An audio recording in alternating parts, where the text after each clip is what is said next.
Bom, gente, primeiramente, bom dia. Gostaria de agradecer a participação aqui de vocês. Vocês poderiam estar na casa de vocês, ou talvez faltar alguma aula para estar aqui hoje, né?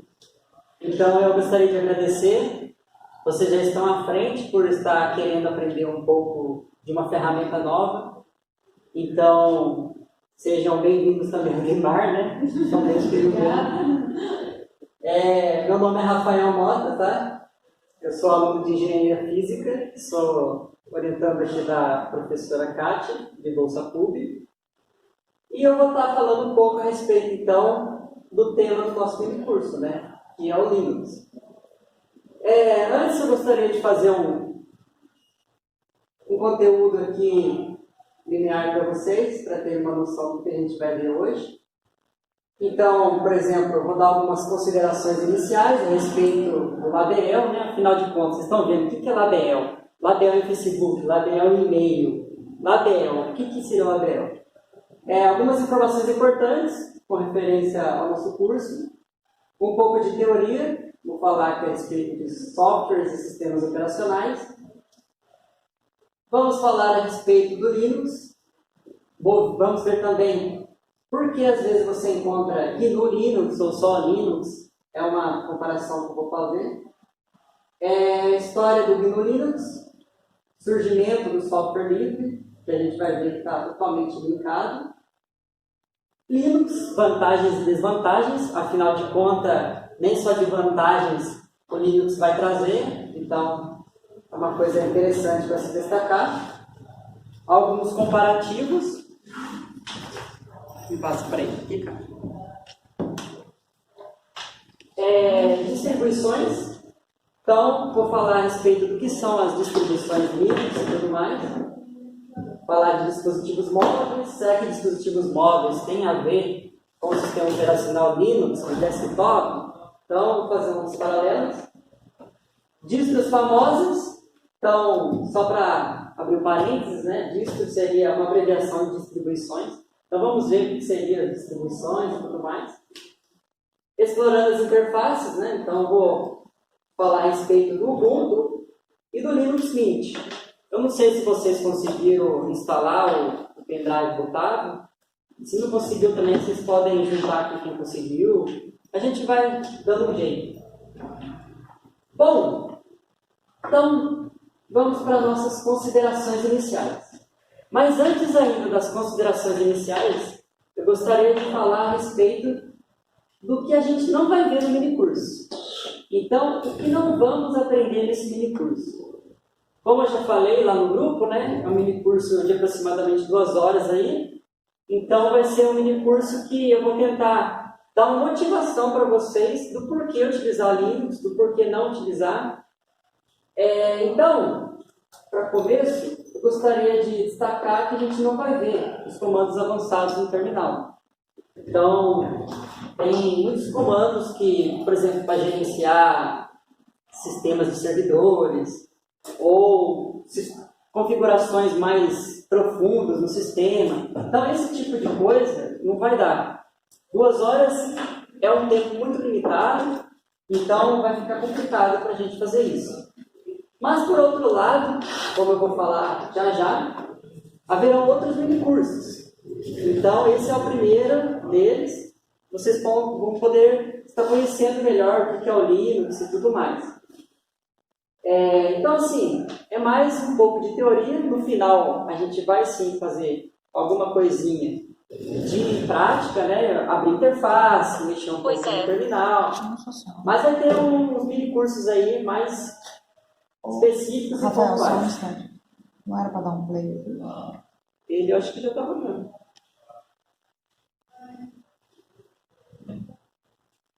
Sim, já está rodando. Ah, porque você começou a gravar antes, então desculpa. Bom, então é isso daí, gente. Uma das coisas, a gente não vai ver comandos avançados no terminal.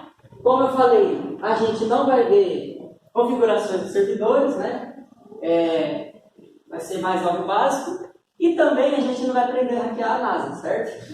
Então, vamos explicar aqui nesse contexto, mais menor, né? E é isso aí, gente. Bom, indo para as considerações iniciais. Afinal de contas, o que é o label? Né? Vocês devem ter ouvido muito a respeito quando foi feita a divulgação, a inscrição de vocês e tudo mais. Principalmente para quem não é daqui, talvez não tenha contato com as novas salas que existem aqui. Aqui atrás existe uma sala chamada Espaço Labore. E lá embaixo existe um outro que é o Espaço Hertz. Qual que é o intuito do label? A primeira coisa que vocês podem ver aqui, a começar pelo logo, uma abelha, né? Que eu acho que foi o que guiou a gente. O label, ele vem com essas qualidades de uma abelha. Quando a gente pensa em abelha, sei lá, o que vem à mente? Talvez uma ferroada, né? Talvez o mel da abelha. Mas a abelha é uma inseto aqui muito inteligente. Então, ele tem um caráter muito de engenharia, se você for analisar essa vidinha aí da abelha. A questão de cooperação, a questão de engenhosidade, né, na criação da colmeia e tudo mais. A união em prol de um objetivo. Esse é o nosso objetivo aqui do Label. A gente tem aqui o nosso espaço de planejamento, então qualquer um aqui da EL pode estar visitando o nosso espaço, ali tem cadeiras, computadores, vocês podem sei lá, pegar o grupo de vocês e ter um projeto bacana para fazer, ou coisas, sei lá, você vai estudar, pode estar vindo aqui.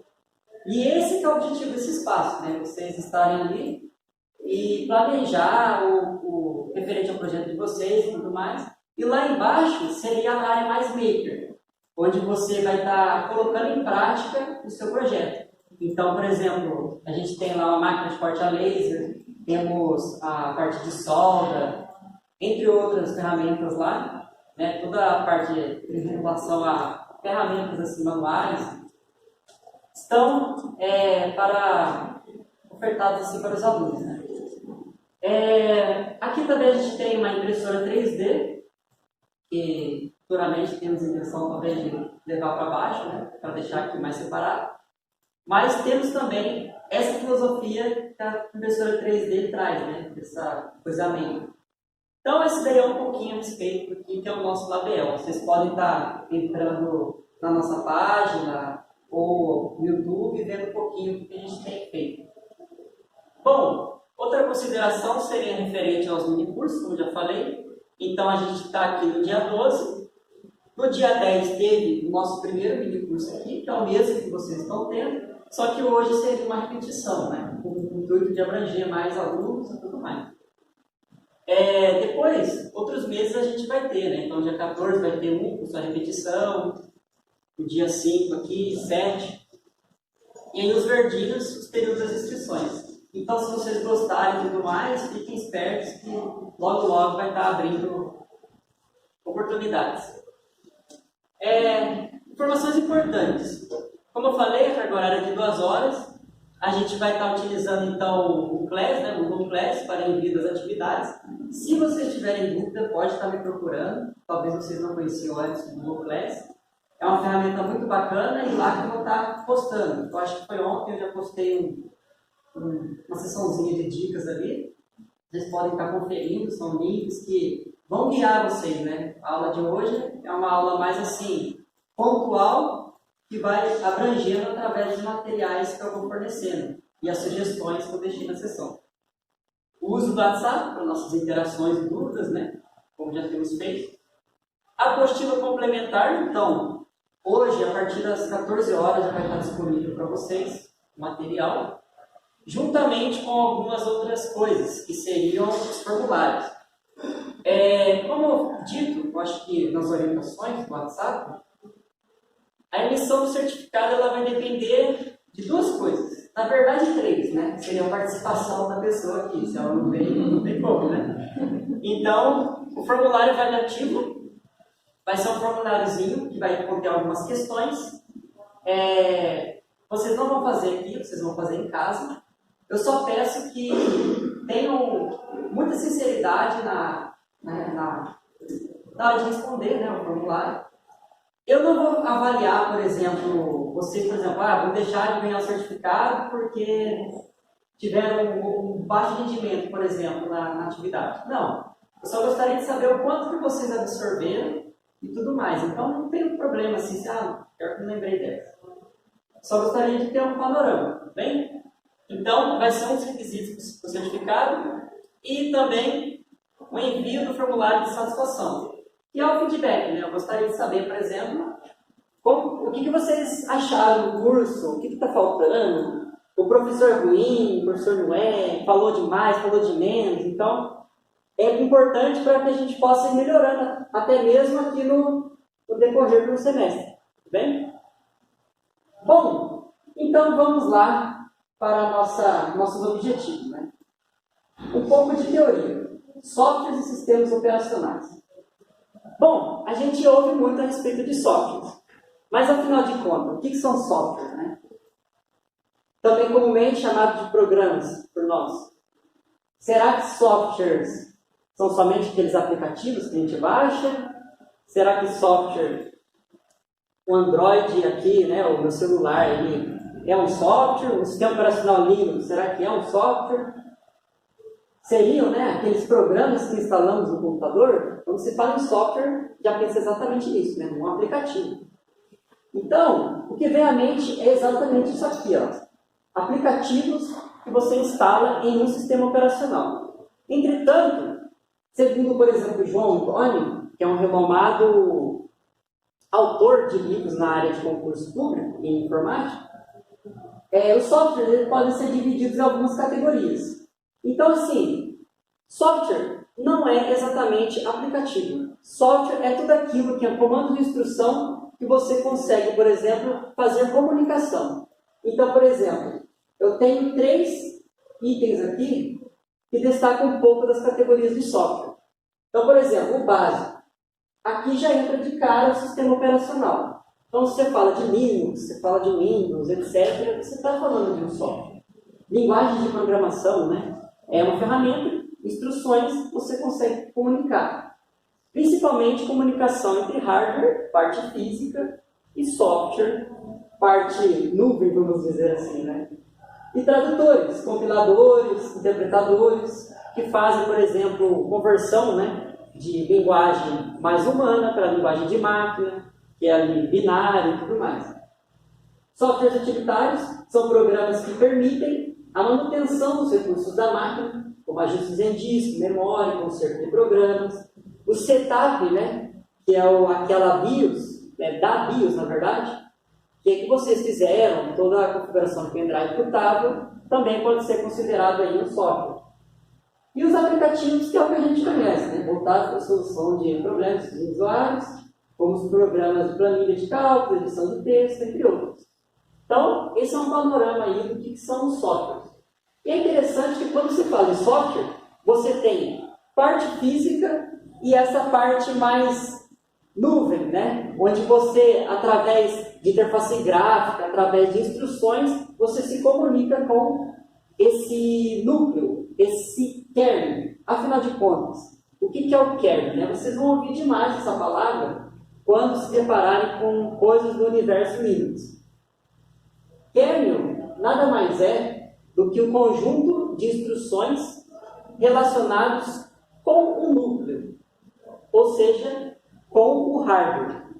Você tem, por exemplo, o sistema operacional Linux, ele necessita saber algumas instruções em relação ao hardware. Então, por exemplo, para ele se comunicar com o kernel, ele vai enviando instruções, para ele se comunicar com o hardware, o kernel ele vai enviando instruções, e aí ele se comunica com o hardware pela parte física, você tem todo um sistema eletrônico ali e tudo mais, e aí, através disso, ele joga para o shell, e o shell se comunica com a gente. Então, esse é um meio de a gente se comunicar com a parte física, que é toda em termos de eletrônica, certo?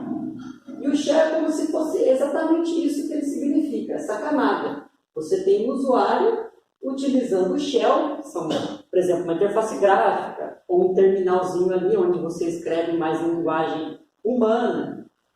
E o kernel, ele faz essa transição e se comunica com o hardware. Então ele vai lá, vai ter toda a parte de binários, né? Toda a parte de sistemas lógicos, da eletrônica ali do hardware, e aí a gente consegue fazer a parte de informações com o computador. Bom, eu vou falar um pouco agora a respeito do GNU Linux, que nada mais é do que o Linux. A gente vai ver esse comparativo em termos de nome. Então, a questão da história e o surgimento do software livre. Mas antes, eu gostaria de fazer uma pequena brincadeira com vocês. Todo mundo conseguiu baixar aquele aplicativo Mentimeter? É um aplicativozinho que eu falei para baixar, vocês conseguiram? Conseguiu? Não? Se você quiser tentar baixar aí, você pode. Você conseguiu também baixar esse Mentimeter? Para quem não... Acho que não está aqui, né? Aquela canetão, né, Cátia? Tem aqui na mesinha, logo aqui na entrada. Aqui para o Só tem para Android esse aplicativo? Não, eu gosto Dá pra entrar pelo site também. pelo computador ele entrou ontem. Mas dá pra entrar pelo site. Tinha também. Você está com mais, né? Tô, não, entendido não. Conseguiu colocar? Consegui. Entrou? Ontem me mostrou no meu computador. Vocês conseguiram encontrar o nome desse Mentimeter? Ele está assim, ó. Só encontrar na loja de aplicativo de vocês.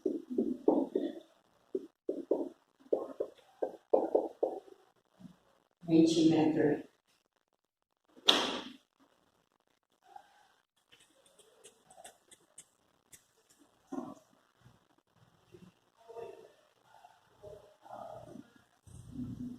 Se vocês estiverem ok, só dá um oi aqui, tudo bem?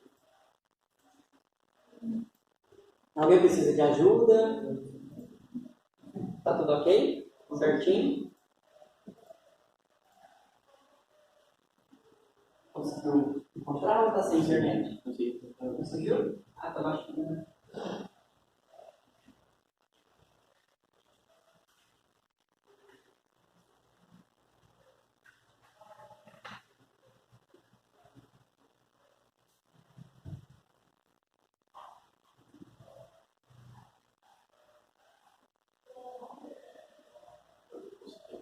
Jóia? Tudo bem, Ike? Conseguiu achar? Ele está pedindo um código aqui. Isso, então você chegou na parte certa. Bom, eu acho que eu posso dar seguimento então.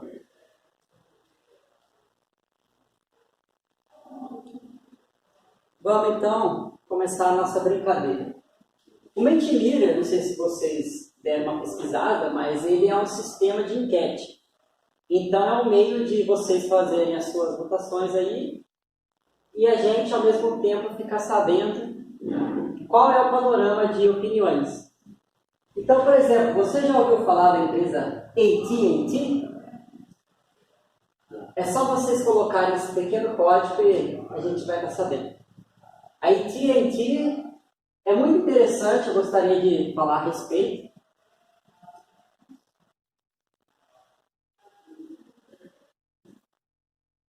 Você conseguiu alguém 4, temos 5, tirando a Kátia.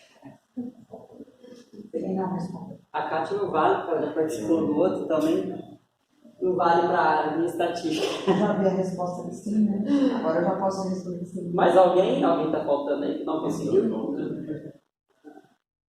entendi. Já respondi já. Ah, você já respondeu? Kaique, Já respondi. tá tudo bem?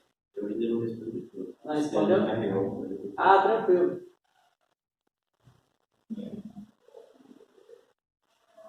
Interessante que tem um sim aqui salvando a pátria, né? Opa!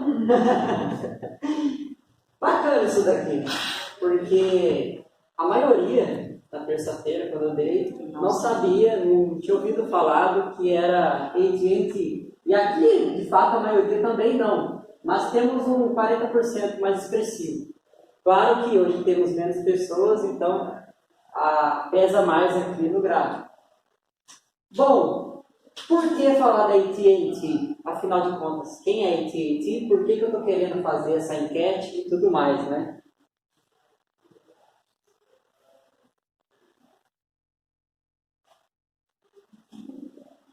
A AT&T nada mais é do que uma empresa muito revolucionária.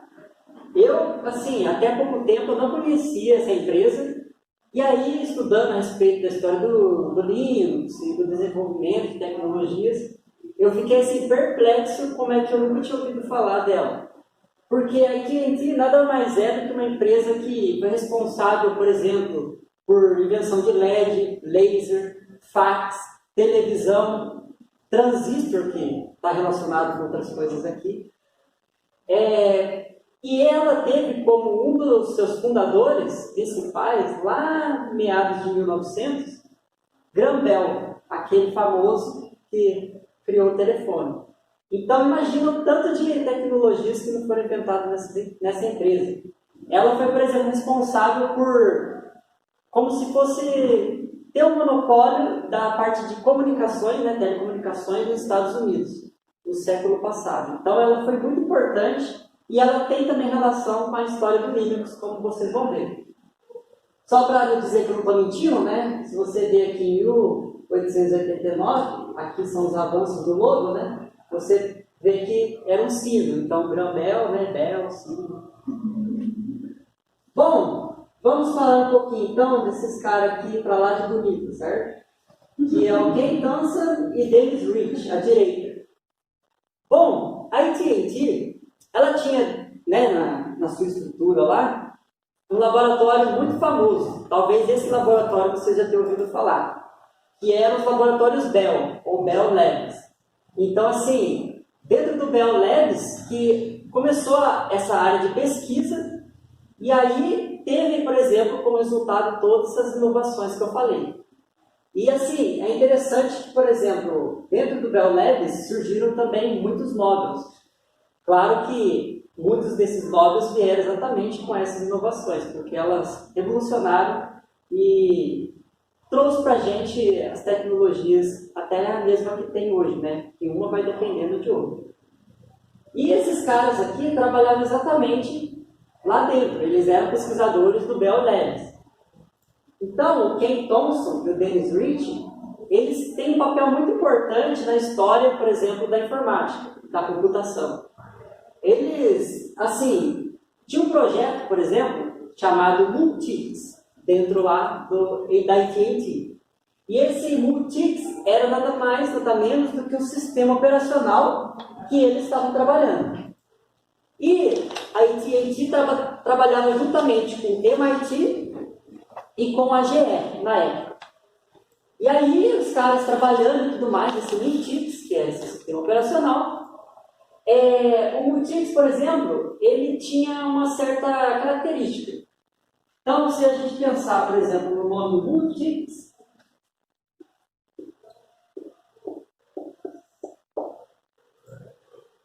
vem esse prefixo aqui, né, dá uma certa compreensão de pluralidade, certo? De múltiplo. Entretanto, esse sistema operacional, ele não tinha tanto esse caráter. Ele era, digamos assim, monousuário, somente um usuário poderia se conectar, não havia como fazer uma rede de usuários para utilização, e também ele era monotarefa. Então você só conseguia fazer ali uma tarefa por vez. Isso limitava muito os usuários.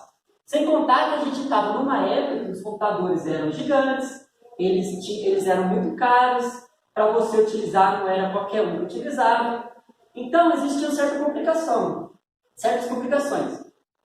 Aí o que aconteceu? A AT&T ficou um pouco desmotivada, né, com esse projeto do Multics, e jogou ela para o MIT. Falou, agora se você quiser cuidar aí, você cuida. Eu vou tocar o barco aqui e não quero saber mais de Multics. E aí esses caras aqui ainda continuaram no desenvolvimento. Entretanto, eles pararam para pensar e falaram, puxa vida, eu preciso criar alguma coisa melhor, porque isso aqui está muito mono. Então, foi aí que eles criaram e desenvolveram ali, através de muitos anos, o sistema Unix, que talvez você já tenha ouvido falar. E esse que é o grande X da questão, porque o Unix, ele veio para substituir esse Multics. E a gente vem com esse prefixo aqui de uni. E a gente pensa, puxa vida, né? Se antes multi já era ruim, imagina o uni, né? Mas o Unix, na verdade, é totalmente o oposto. O Unix, ele vem trazendo, por exemplo, o multi-usuário, então vários usuários poderiam utilizar, e ao mesmo tempo o Unix, ele tinha essa questão de pluralidade de tarefas. Então, por exemplo, hoje a gente utiliza em Windows 10, ou Linux, ou macOS, e você tem lá sistemas de janelas que você abre uma coisa, abre o Facebook, abre o programa de edição de vídeo, abre não sei o quê. Então, você tem essa pluralidade. Sem contar a questão dos usuários, né? Você pode ter um computador e vários acessando ao mesmo tempo.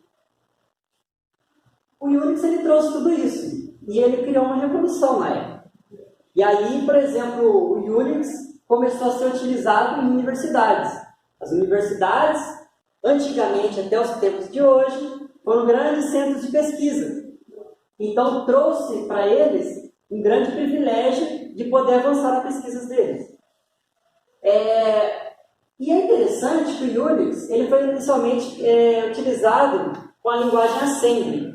Vocês já ouviram falar, mas é uma linguagem, por exemplo, de comunicação mais direta com a máquina, mais direta com o hardware. Então, você tem lá toda uma linguagem binária do seu hardware, e o Assembly, a linguagem dele não é tão humana. Então, você começa, por exemplo, a ter que gerenciar a memória, por exemplo, para armazenar variáveis, de uma forma bem próxima da linguagem binária. Era algo bem complicado. E a maior complicação era que você não conseguia portabilidade de forma efetiva. Por exemplo, eu quero pegar o meu Unix agora e levar para um outro computador de uma outra universidade.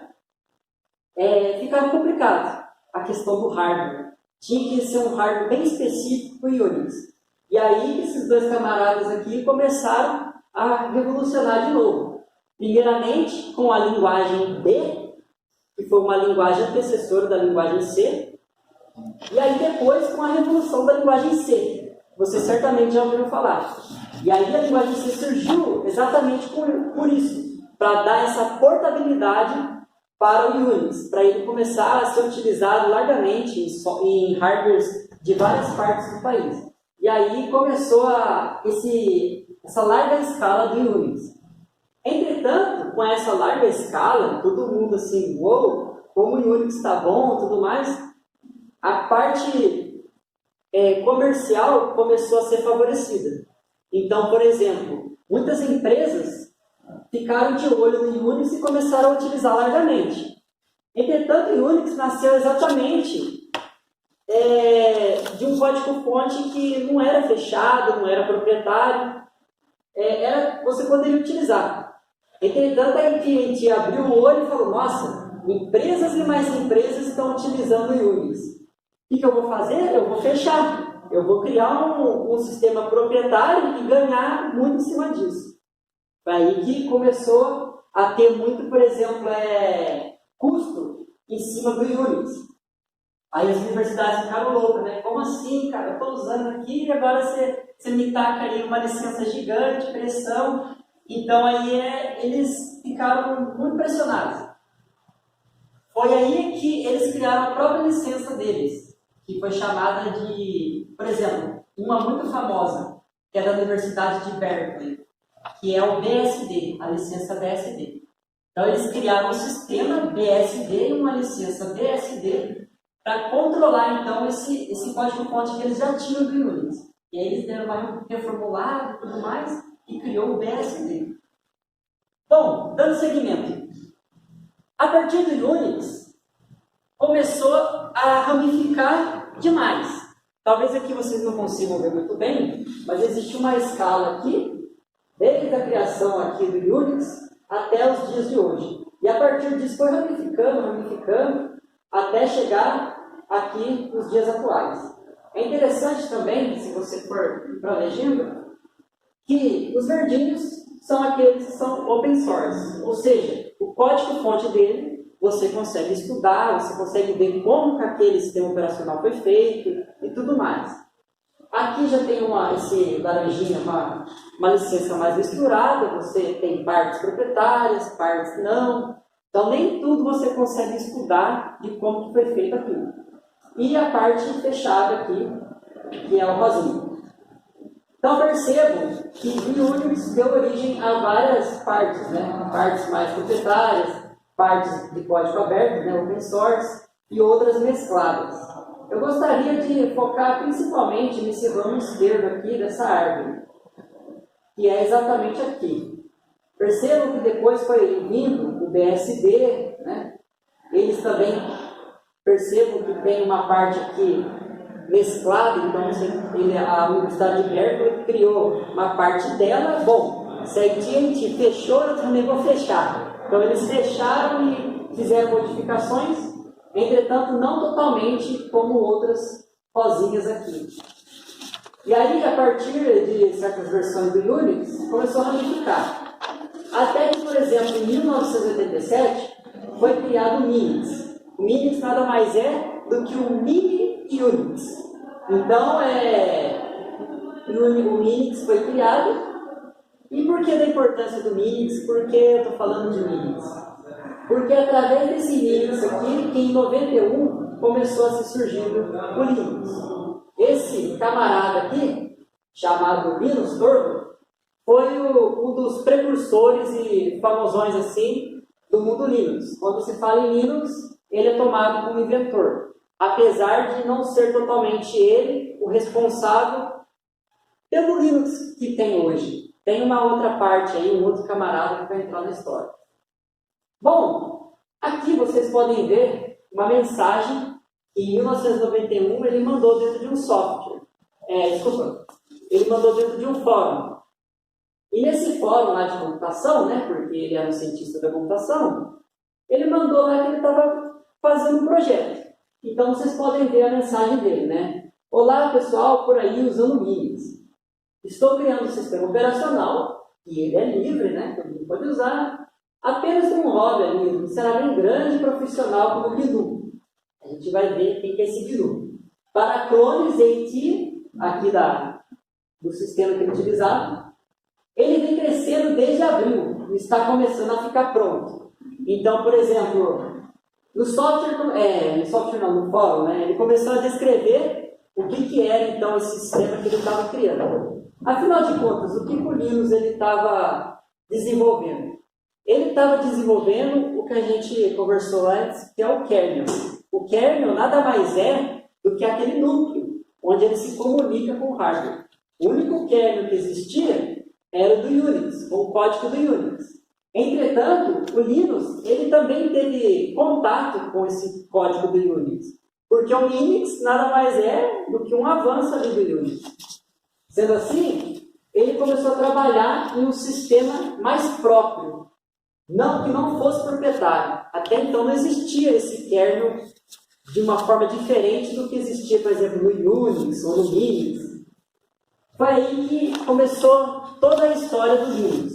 Ele criou o sistema, o pessoal foi ajudando e a comunidade foi fortalecendo. Aí surge esse camarada aqui para lá esquisito, chamado Richard Stallman. Não sei se vocês já ouviram falar dele, mas o Richard Stallman, ele, por exemplo, ele foi um cara que, começar pela aparência dele, né, porque está um pouco esquisita.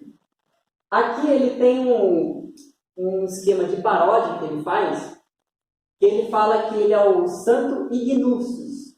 O que é o Ignúcius? Né? Parece que é um santo Inácio, ele era o Ignúcius. Por que GNU?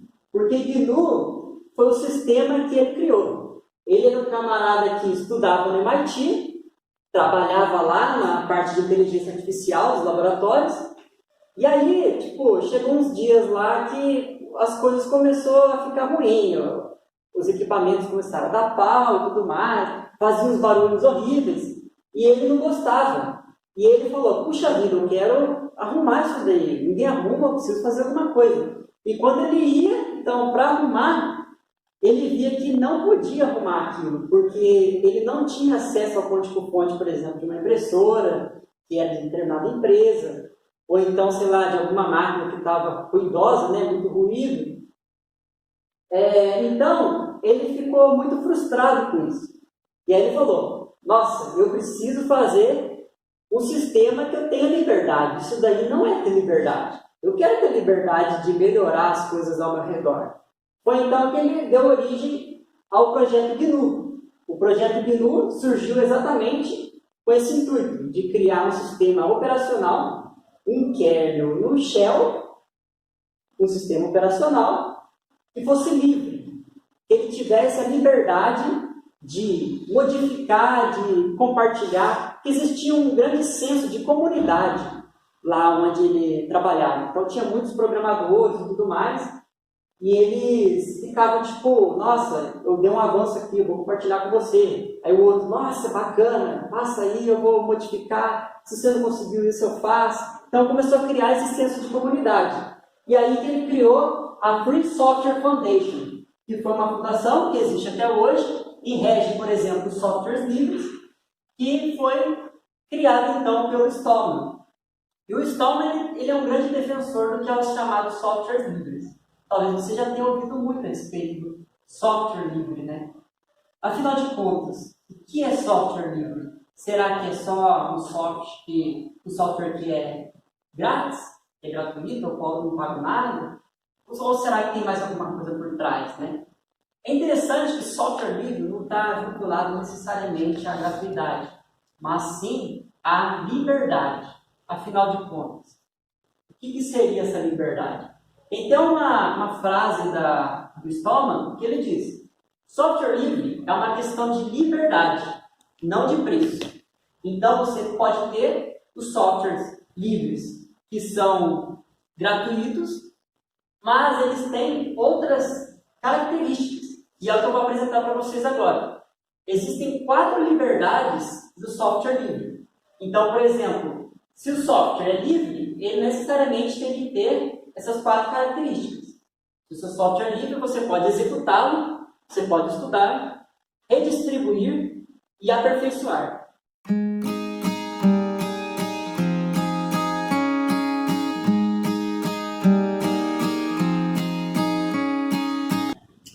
Então, pessoal, dando continuidade, eu vou falar um pouquinho para vocês agora a respeito do que são essas distribuições livres. A gente já passou por algumas etapas, e aqui eu vou falar mais a respeito do tipo, o que são essas distros, os tipos que existem, a relação com o dispositivo móvel, entre outras coisas. Bom, em relação ao dispositivo móvel, quando a gente fala de dispositivo móvel, geralmente vem um smartphone à mente e talvez até mesmo o Android. A gente tem aí também o iOS e tudo mais, mas o Android ele é o que domina em termos de smartphone. E aí a pergunta, né? Qual será que é a relação, por exemplo, de um Android com o Linux? Será que existe um tipo de Linux que, assim como Android, você consegue utilizar no celular? Será que é só restrito a computadores, notebook, desktop?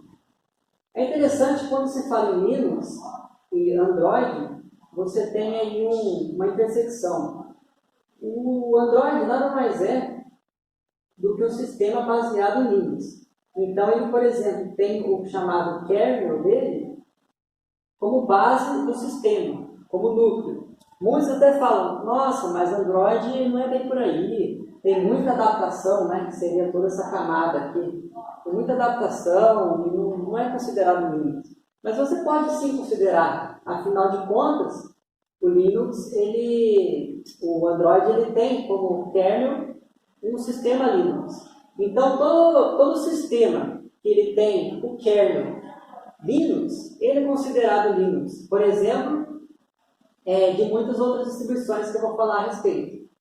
E aí você pode ver o crescimento que o Android teve com o passar do tempo. Se você pegar uma faixa aqui de 2012 para 2017, você vê uma alavanca aqui.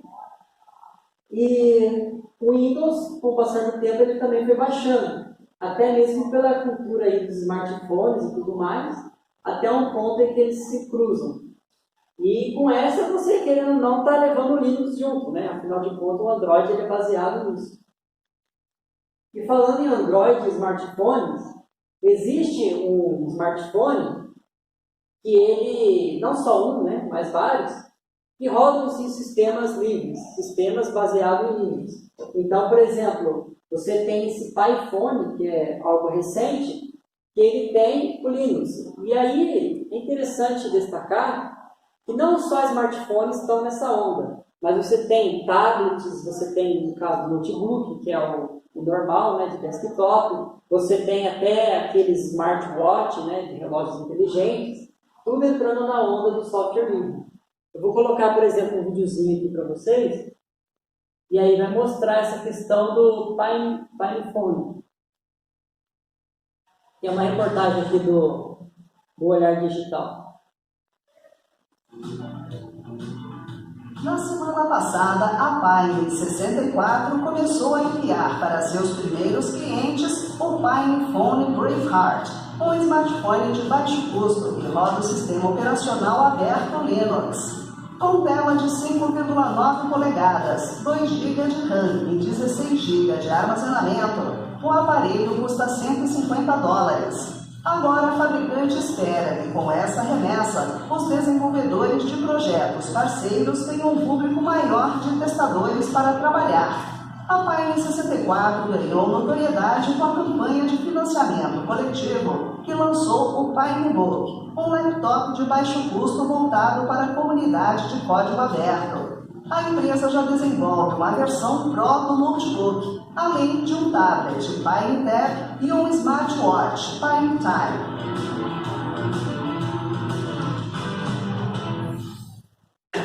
É interessante que, como eu falei, existe uma onda aí de crescimento do sistema Linux em diversos dispositivos. Então, por exemplo, como vocês puderam ver ali, é uma questão do smartwatch, é um sistema operacional dentro do dispositivo móvel.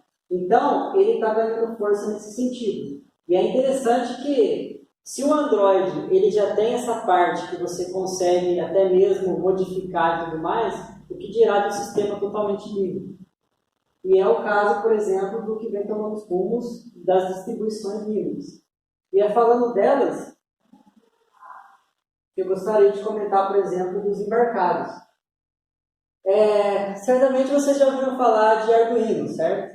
O Arduino é muito comum, até mesmo hoje em dia aí, a gente aprende no começo de curso, para introdução à eletrônica e tudo mais, programação, parte educacional, mas talvez o Raspberry Pi vocês não tenham ouvido falar tanto. O Raspberry Pi é interessante que ele é como se fosse um mini computador dedicado para algumas finalidades mais específicas. Mas você consegue rodar dentro dele o Linux. E, de fato, o sistema padrão dele é o que a gente chama de Raspberry, que é baseado em Linux. Então, você tem todo o sistema físico dele de hardware, mais o Debian. E o Debian é uma distribuição muito famosa do Linux, que é pai, por exemplo, de muitas outras, como o Ubuntu, o Mint. E aí essa mescla criou o que a gente chama de Raspberry. E aí vocês podem encontrar, por exemplo, nesse sistema, uma distro Linux. Depois eu vou falar a respeito de um site onde você pode testar várias distribuições Linux. E aí a gente tem hoje uma gama imensa de distribuições. Por exemplo, se você for no Wikipedia e pesquisar distribuições Linux, lá vai ter algumas imagens e dentre elas você vai ver um ramo imenso, assim, como se fosse aquela árvore da evolução, né? Que existe vários ramos. Você vai ver um ramo imenso de distribuições que vem surgindo a cada semana. Muitas pessoas vão lá e, eu queria que o sistema fosse mais assim, mas ainda não existe. O cara vai lá e cria. Então essa liberdade é bem interessante. E aí você vai ter diversos aqui. Você tem o Debian, você tem muitos que são baseados em Debian, por exemplo, Ubuntu, tudo no Ubuntu, né? É interessante também, por exemplo, o Ubuntu, eles são muito legais assim, para os computadores mais antiguinhos, né? mais devagar, eles meio que recuperam, né, a eficiência do seu computador, deixa bem levinho e tudo mais.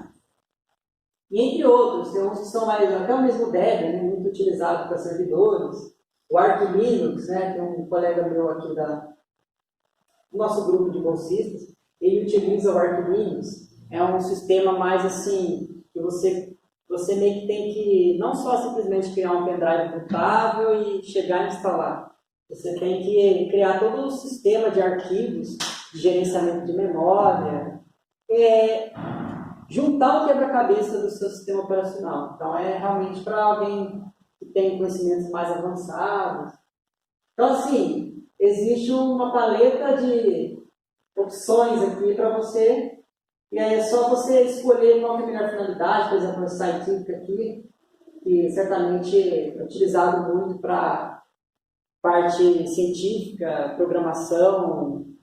Tem um tem um Ubuntu, se eu não me engano, acho que é Ubuntu Edu, um negócio assim, que ele só tem coisas, por exemplo, já vem pré-instalados aplicativos educacionais, para a parte de educação. Outros gostam mais de edição de vídeos, então ele já vai utilizar mais uma distribuição que já vem com um ambiente favorável para ele. Claro que você pode fazer o seu sistema do jeito que você quer, mas tem opções já pré-instaladas e tudo mais. Como eu estava falando, tem alguns sites na internet muito interessantes, como por exemplo esse DistroTest. Ele tem uma gama de A, nem A a Z, né? A9, onde você pode escolher uma distribuição e fazer o teste dentro do seu navegador dessa distribuição. Eu ia até fazer a opção de utilizar isso com vocês, só que isso daí demanda muita RAM no computador. Então, por exemplo, esse computador mais fraquinho já não tem como fazer tanto teste. Mas você pode, nossa, tem uma gama imensa aqui, dá para você ter noção de tudo que já foi desenvolvido aí em termos de distribuições. Tem também esse DistroWatch, que você consegue muitas estatísticas referentes às distribuições. Então, por exemplo, você tem aqui as mais acessadas do site, configurações diversas, tutoriais. É bem parecido, assim, de certa forma, com o objetivo do DistroTest. E aí, falando em termos de distribuição, já focando para o nosso objetivo final, existe uma que é muito conhecida, que é o Ubuntu. E esse nome Ubuntu, você vai ver em outras distribuições, como eu mostrei ali, ele tem uma origem africana, que significa humanidade para todos, ou então sou o que sou pelo que nós somos. Isso daqui é muito forte quando se fala em termos de comunidade.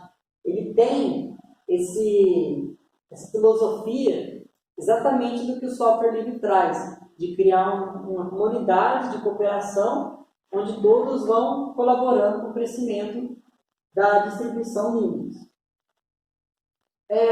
Eu fiz recentemente aí uma pesquisa no Google Trends e ele mostra, por exemplo, em relação ao final do ano passado para cá, como que está assim, a fama, vamos dizer assim, do Ubuntu, a popularidade dele. Então, percebam, eu também, se eu não me engano, essa daqui eu acho que é de 2018, não foi do ano passado, não, é de 2018 para cá. E aí ele vem mostrando como que ainda o Ubuntu ele consegue manter ali uma popularidade estável. Ele já foi um dos primeiros, né? Veio o Debian e depois veio o Ubuntu, e ele já está aí há mais de uma década em funcionamento e com muitos adeptos. Muitas vezes, quando se fala em Linux, já se fala em Ubuntu e ele é bem famoso. Entretanto, se você ver esse amarelinho aqui, né, que é o Linux Mint, ele está começando a crescer aqui, talvez em passos não tão largos, mas ele já está sendo bem proeminente, principalmente em relação à utilização por parte de leigos, né? Aquele que está começando e tudo mais, exatamente porque o Linux Mint ele tem uma interface mais amigável e próxima a de sistemas como o Windows, todo um sistema de janelas e tudo mais. Então, ajuda quem está começando. Bom, deixa eu ver. A gente tem um tempinho. Eu vou entrar agora com vocês nessa parte de interfaces, que é exatamente a parte que a gente vai explorar um pouco o sistema Linux, conhecer, principalmente se você não conhece, não teve contato. Mas antes, eu queria ver com vocês a configuração do Groovy, porque como vamos tentar instalar alguns pacotes, é necessário acessar a internet. Então, não sei se vocês já estão com o sistema ligado aí. Está com internet? Todo mundo? Kaique? Ok? Troia, você conseguiu acessar, Troia? Não sei se você conseguiu acessar o Linux Mint. Não, acho que a minha BIOS está com senha, eu não lembro. Ah, você faz a vida com senha. Eu não lembro. Mas não tem problema, eu vou mostrar os comandos aqui, depois vai ter uma apostila que eu vou liberar, você pode seguir.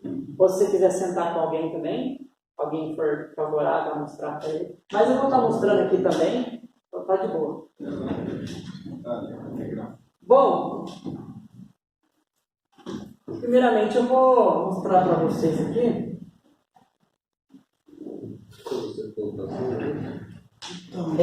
O sistema Ubuntu. Atualmente eu estou utilizando o Ubuntu aqui. O Mint eu estou pretendendo também em breve migrar para o Mint, porque eu já estou um bom tempo com o Ubuntu. E o Mint ele tem um sistema de interface diferente. O Ubuntu ele utiliza o chamado GNOME, que é um estilo de interface. Então vocês podem ver que até mesmo naquela oportunidade de estágio lá, eles estavam utilizando, né, como ali, naquela janelinha, né, o sistema Ubuntu. Então, assim, o sistema Ubuntu ele é bem característico quando se fala em Linux. Você vai ver o sistema de cor aqui laranja. Ele tem sistema de pasta igualzinho o Windows. Quem começa a utilizar, talvez não sinta tanta diferença assim, em relação ao Windows, porque a sistemática é a mesma, principalmente a gente já está acostumado a utilizar smartphone e tudo mais, então não tem muito o que falar.